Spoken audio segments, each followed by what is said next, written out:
I let my son be bullied for months and banned him from his own school play to punish my fiancé for choosing his biological son's game over him. Now he's emancipated at 15, has a restraining order against me, and built a life where I no longer exist. I allowed my son to get bullied at school for months and banned him from his own school play because my fiancé left to see his bio son's play instead. I thought I was punishing my fiancé.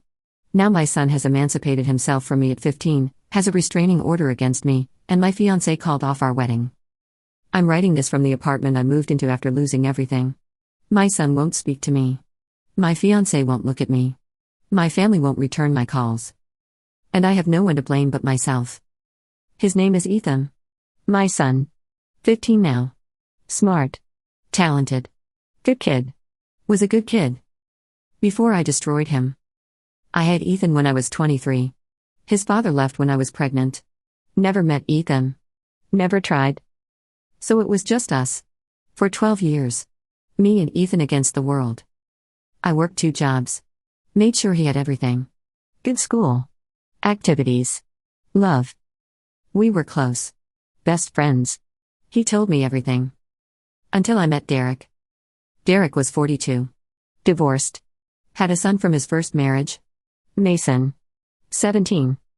Derek and I started dating when Ethan was 12. Got serious fast. Moved in together after 6 months. Derek's house. Bigger than our apartment. Better neighborhood. Better school for Ethan. I thought I was giving Ethan stability. A father figure. A real family. Derek was good to Ethan. At first. Helped with homework. Came to soccer games. Acted interested.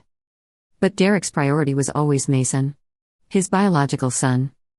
Mason lived with his mom 2 hours away. Derek saw him every other weekend. Talked to him daily. And I got it. Mason was his son. That's important. But Ethan was mine. And Derek was supposed to be our family now? The problems started small. Derek missing Ethan's games because Mason had a tournament. Canceling plans with us because Mason needed something. Mason's my son, Derek would say. I have responsibilities. Ethan's part of this family too. It's different. Mason's mine. Biologically.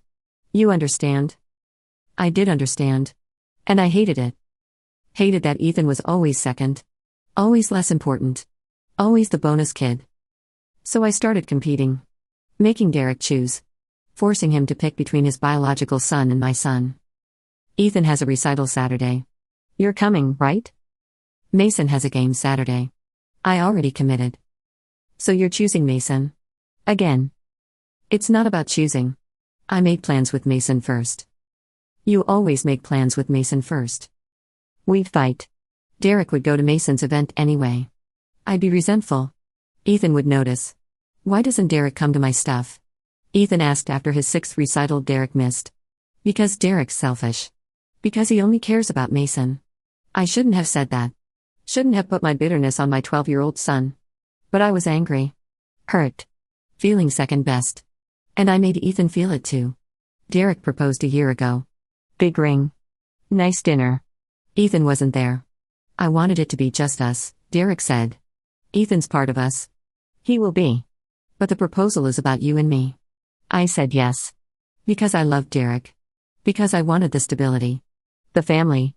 Because I wanted to prove we were as important as Mason. Started planning the wedding. Big event. Expensive. Derek was paying for most of it. Everything was fine until 3 months ago. Ethan got the lead in his school play.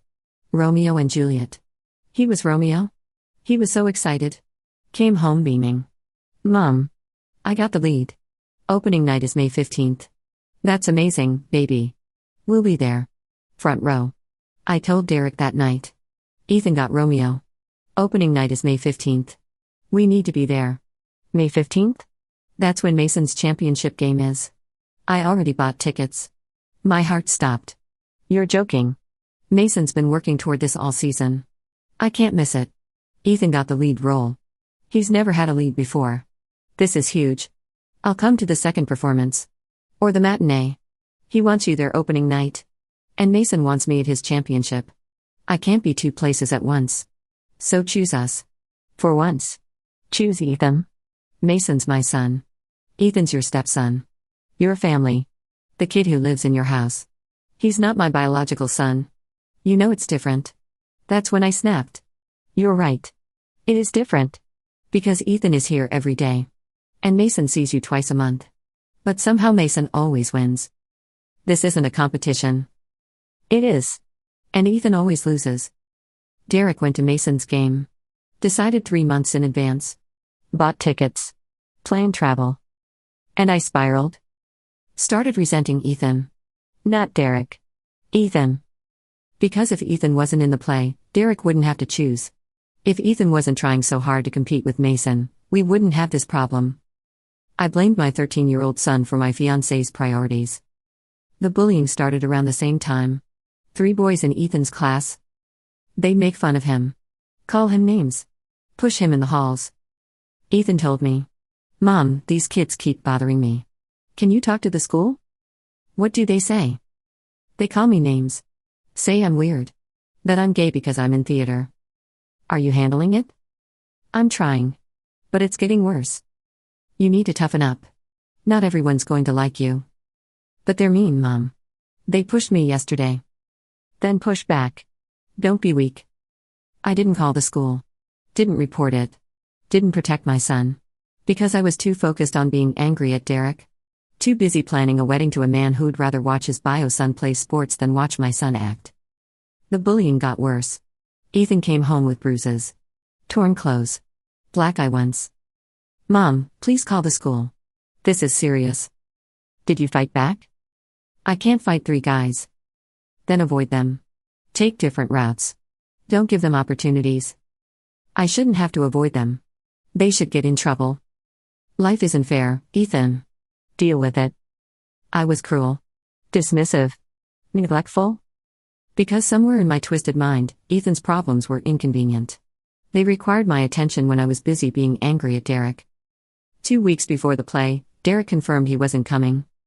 I'll be at Mason's game. I'll catch the Sunday matinee. Ethan wants you there opening night. And I want to be there. But Mason's championship is once in a lifetime. So is Ethan's first lead role. It's community theater. Mason's playing for a state title. Community theater. Like Ethan's achievement was less. Smaller. Not worth Derek's time. I made a decision. A terrible, vindictive, cruel decision. If Derek wasn't coming to Ethan's play, then Ethan wasn't performing. I told Ethan 3 days before opening night. You're not doing the play. What? Why? Because Derek isn't coming. And I'm not sitting there alone watching you perform for a man who doesn't care. But Mom, this is my play. I worked so hard. I don't care. You're not performing. You can't do this. I'm your mother. I can do whatever I want. This isn't fair. Life isn't fair. You've been telling me that every time those boys bully you and I don't do anything. I'll never forget the look on his face. Betrayal. Devastation. Realization that his own mother was hurting him on purpose. Why are you doing this? Because Derek chose Mason. So I'm choosing to not watch you perform for someone who doesn't appreciate you. This isn't about Derek. This is about me. This is my role. My work. And Derek should be there to see it. Since he's not, you're not doing it. I called the school. Told them Ethan was sick. Couldn't perform. They'd need an understudy. The director called me back. "Mrs. Morrison, Ethan isn't answering his phone." Is he really sick? Yes. He can't perform. This is very last minute. His understudy needs time to prepare. That's not my problem. I banned my son from his own play. To punish my fiancé. Who wasn't even affected because he wasn't planning to attend anyway. Ethan locked himself in his room. Didn't come out for 2 days. I heard him crying. Heard him on the phone with his friend. My mom won't let me do the play. I don't know why. She just won't. Opening night came. I stayed home. Derek was at Mason's championship. Ethan was in his room. The understudy performed. Got standing ovations. Got praised on social media. Ethan saw all of it. His role. His moment. Given to someone else. Because his mother was petty and cruel. Derek came home Sunday. How was Ethan's play? He didn't perform. What? Why not? He got sick. Is he okay? He's fine now. Derek went upstairs to check on Ethan. I heard them talking. Heard Ethan's voice. Quiet. Broken. She wouldn't let me do it. She said because you weren't coming, I couldn't perform. Silence. Then Derek's footsteps. Coming back downstairs. You banned him from his own play? You weren't coming? What was the point? The point was it was his accomplishment. His work. His moment. And you chose Mason's game over it. So you punished Ethan? For my choice? I punished you. No. You punished our son. A child who did nothing wrong except earn a role you took away from him. He's my son. I can make decisions for him. Derek stared at me. Like he was seeing me for the first time. What happened to you? You happened to me. You and Mason and always being second. So you destroyed Ethan's achievement. To make a point to me. Yes. I'm calling off the wedding. What? I can't marry someone who'd hurt their own child to get revenge on me. That's not love. That's cruelty. Derek, wait. No. I'm done. Pack your things. You need to leave. This is my home too. My name's on the deed. And I'm not living with someone who weaponizes children. He went upstairs. Came back with Ethan. Ethan's staying with my sister for a while. Until we figure this out. You can't take my son. I'm not taking him. He asked to leave. Said he doesn't feel safe with you. Ethan wouldn't look at me. Just stood there. Packed bag in his hand. Ethan, baby, I'm sorry. He didn't respond. Just walked out. Derek followed. I'll be back for my things tomorrow. Be gone when I get here. They left. And I sat in that empty house realizing what I'd done. I hadn't punished Derek. I destroyed Ethan. And there was no coming back from that. I moved into an apartment the next day. Small. Cheap. All I could afford without Derek. Tried calling Ethan. Blocked. Tried texting. Blocked. Tried showing up at Derek's sister's house. Police were called. Warned me to stay away. 1 week after Derek left, Ethan's school called. We need to discuss Ethan's situation. The bullying. Your lack of response. What about it? Ethan has filed formal complaints. With documentation. Bruises. Witnesses. He's been reporting this for 3 months. You never followed up. I told him to handle it himself. He's 13. He needed his parent to advocate for him. Instead, you told him to toughen up. So what now? CPS has been contacted. Given your recent behavior regarding the play, they're investigating whether Ethan is safe in your care. He's my son. A son you emotionally abused. A son you failed to protect from physical assault. A son who's now living with his stepfather's sister because he doesn't feel safe with you. They hung up. I sat there. Numb. 2 weeks after I lost Ethan, CPS came to my apartment. We're investigating allegations of neglect and emotional abuse. I didn't abuse my son. You allowed him to be bullied for months without intervention. You banned him from a school activity as punishment for your fiancé's choices. You used your child as a weapon in your relationship. I made a mistake. Multiple mistakes over multiple months. Ethan has requested emergency foster placement. He doesn't want to return to your care. He's 13. He doesn't get to decide. He's a credible minor reporting ongoing abuse. We take that seriously. What happens now? We investigate. Interview witnesses. Review evidence. Determine if reunification is possible. And if it's not? Then Ethan remains in foster care until he ages out or is adopted. My son. Taken away. Because I weaponized him against my fiancé. 1 month gone, Derek contacted me through his lawyer. Ethan wants to file for emancipation. He's 13. He's 15 now. Turned 15 last week. In case you forgot your own son's birthday. I had forgotten. Too focused on my anger. My hurt. My loss. He can't emancipate at 15. He can if he proves he's self-sufficient and that remaining with his parent is harmful. He's working with a lawyer. Building a case. Based on what? Based on the bullying you ignored. The play you banned him from. The emotional abuse. The neglect. The prioritizing your relationship over his safety. I was trying to make a point to you. And you destroyed your son doing it. Congratulations. 3 months after I lost everything, Ethan's emancipation hearing happened. I attended. Sat in the back. Watched my son testify. My mother allowed me to be bullied for months. I showed her bruises. Told her what was happening. She said to toughen up. To handle it myself. Why do you think she responded that way? The judge asked. Because she was angry at Derek, her fiancé. And I was inconvenient. My problems took attention away from her problems. Tell me about the school play. I got the lead role. Romeo. I worked for months. Practiced every day. It was the biggest thing I'd ever accomplished. What happened? Derek, my stepdad, couldn't come opening night. He had plans with his biological son. My mom got angry. Decided if Derek wasn't coming, I wasn't performing. She banned you from the play? Yes. 3 days before opening night. Called the school. Said I was sick. I wasn't sick. She just wanted to punish Derek by punishing me. How did that make you feel? Ethan's voice broke. Like I didn't matter. Like my accomplishments were only valid if they hurt someone else. Like I was a weapon instead of her son. I watched my 15-year-old son cry on a witness stand, describing the ways his mother had failed him. And I couldn't argue. Because it was all true. The judge asked me to testify. Mrs. Morrison, why did you ban your son from the play? I was angry at my fiancé. For choosing his biological son over my son. I wanted Derek to feel what it was like to be excluded. So you excluded your own child from his achievement? Yes. And the bullying? Why didn't you report it? I thought Ethan needed to learn to handle things himself. He was 13. Being physically assaulted by multiple students. And you thought he should handle that alone? I thought I was teaching him to be strong.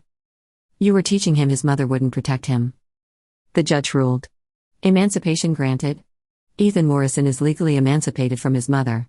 He will live with his appointed guardian, Derek Morrison's sister, until he turns 18. My son. Legally not mine anymore. At 15. 4 months after I destroyed my family, Derek's sister filed for a restraining order on Ethan's behalf. You've been showing up at his school. His work. Following him. He feels harassed. He's my son. I just want to talk to him. He doesn't want to talk to you. He's made that clear. Respect his boundaries or face legal consequences. The restraining order was granted. I couldn't be within 500 feet of my son. My own child. Legally protected from me. 6 months gone, I lost my job. Too many missed days. Too distracted. Too broken. Started working retail. Barely making rent. Alone. My family stopped talking to me. My mother called once. How could you do that to Ethan? He was such a good boy. I made a mistake. You made dozens of mistakes. For months. And now your son has legally divorced you. I want to fix it. Some things can't be fixed. You chose revenge over your child. Now you live with that choice. She hasn't called since. 1 year after I banned Ethan from his play, I saw him at a grocery store. He was taller. Different. Older somehow. Working the register. Paying for his own groceries. Living his emancipated life. I started to approach. He saw me. Immediately called security. That woman has a restraining order. She's not supposed to be near me. Security escorted me out. Ma'am, you need to leave. If you come back, we'll call the police. I watched through the window. My son. Working. Independent. Living. Without me. 18 months after everything fell apart, Derek got married. To someone new. Someone who wasn't me. I saw photos on social media. Derek's sister posted them. Ethan was there. In a suit. Smiling. Looking happy. Healthy. Adjusted. Living his best life with people who actually protected him. 2 years after I lost custody, Ethan graduated high school early. 16 years old. Full scholarship to college. Posted on social media about it. Thanks to my guardian and Derek for supporting me. No mention of me. Like I didn't exist. Because to him, I didn't anymore. 3 years gone now. Ethan's 17. In college. Studying theater. Living in dorms. I follow his social media from fake accounts. Watch him live the life I should have been part of. Watch him succeed. Thrive. Grow. Without me. I tried reaching out through his grandmother. My mother. Tell Ethan I'm sorry. That I love him. That I want to talk. He doesn't want to hear from you. He's moved on. You should too. He's my son. No. You made sure of that. Legally. When you weaponized him against Derek. Last month, I attended one of Ethan's college plays. Sat in the back. Wore a hat. Hoped he wouldn't notice. He saw me. Middle of Act 2. Our eyes met. He didn't react. Just kept performing. After the show, security approached me. Ethan Morrison requested you leave. You're violating the restraining order by being here. I just wanted to watch him perform. The thing I took from him 3 years ago. Leave. Or we call the police. I left. Cried in my car for 2 hours. 4 years after I destroyed everything, I started therapy. Real therapy. Honest therapy. Why did you ban him from the play? My therapist asked. To hurt Derek. To make him feel what I felt. What did you actually accomplish? I hurt Ethan. Permanently. Irreparably. Can you fix it? No. He's emancipated. Has a restraining order. Doesn't want contact. I destroyed any chance of a relationship. What would you tell other parents? That your children aren't weapons. That using them to hurt your partner only destroys them. What did you learn? That being petty cost me my son. Forever. 5 years after I allowed my son to be bullied and banned him from his play, he turned 18. Restraining order expired. He could choose to contact me. He didn't. I sent a letter. Care of Derek's sister. It came back. Returned to sender. Refused. He won't read my apologies. Won't hear my regrets. Won't forgive me. Because I taught him that mothers don't protect. That love is conditional. That he was only valuable when convenient. And he learned that lesson. Forever. I teach parenting classes now. At community centers. About what not to do. I allowed my son to get bullied for months, I tell them. Because I was too angry at my fiancé to protect my child. I banned him from his school play. To punish my fiancé. Not my son. But my son was the one destroyed. Now he's emancipated at 18. Has a restraining order. Won't speak to me. Because I used him as a weapon instead of protecting him as a mother. I show them court documents. The emancipation ruling. The restraining order. This is what happens when you weaponize your children. You lose them. Forever. That's my life now. Teaching others to not make my mistakes. While living with mine every day. If you're reading this and you're angry at your partner, don't take it out on your kids. They didn't choose your relationship. They didn't cause your problems. They just need you to protect them. Love them. Prioritize them. I didn't do that. I allowed my son to be bullied. Banned him from his achievement. Used him to hurt my fiancé. He emancipated himself at 15. Got a restraining order. Built a life without me. 5 years later, he's in college, thriving, and I'm not part of any of it. That's what weaponizing your child costs you. Everything. Choose your kids. Always. Before you lose them forever. Like I did.